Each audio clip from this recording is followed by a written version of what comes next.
Hi there, welcome to the Ecofina Financial Channel. My name is Philip, and as usual, I'll take you through one major event in the global economy. Remember, click the subscribe button. We always share insights and try to analyze economic issues and trending economic news. So today we'll be looking at the progress on the recently launched digital currency in Nigeria, the Naira. What has the adoption been so far and what progress has been recorded? We've done some earlier videos on the same topic. You can check them out for the guidelines and for how it compares to cryptocurrencies or whether it will be good enough to solve Nigeria's FX crisis. But today we're looking at what the adoption has been so far. And from what we've gathered since the digital currency was launched on the 25th of October this year by Nigeria's President Muhammadu Buhari. The download, has reached 566,000. That's about 488,000 for consumer wallets and 78,000 for merchant wallets. Of course, that data can be easily confirmed from the Google app and the Apple Play Store. So, but when you look at the transaction volume, it's much, much lower. It shows that there has been 17,000 transactions valued at a mere 62 million naira. So what exactly is happening there? That the number of transactions compared to download is nowhere near good enough. And even the value so far does not show that people are really using it a lot. So, of course, there have been questions that have been raised most recently by the International Monetary Fund, IMF, on whether it's going to hinder, the growth of commercial banks, since, the CBN is the major body.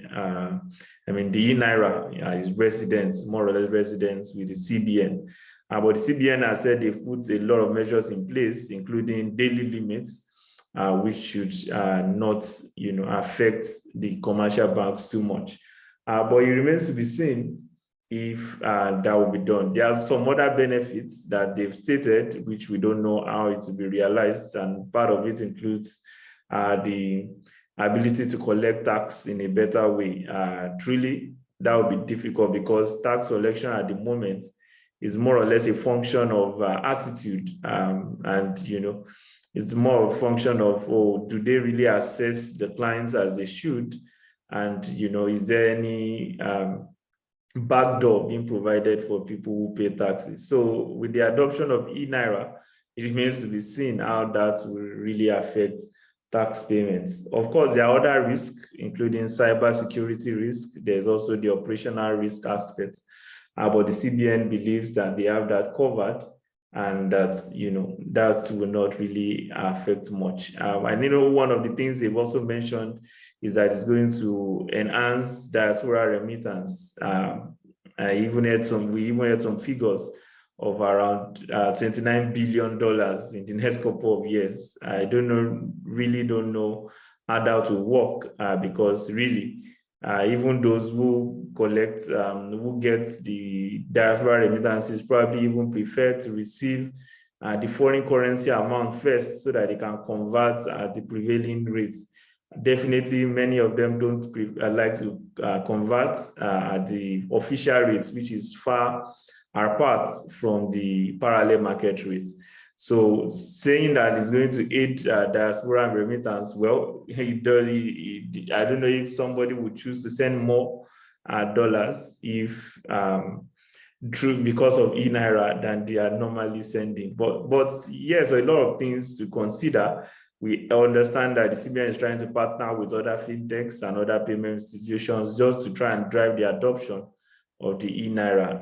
That would be critical because these are the people who really have the customers and who, through incentives, can try to persuade people to use the e-Naira.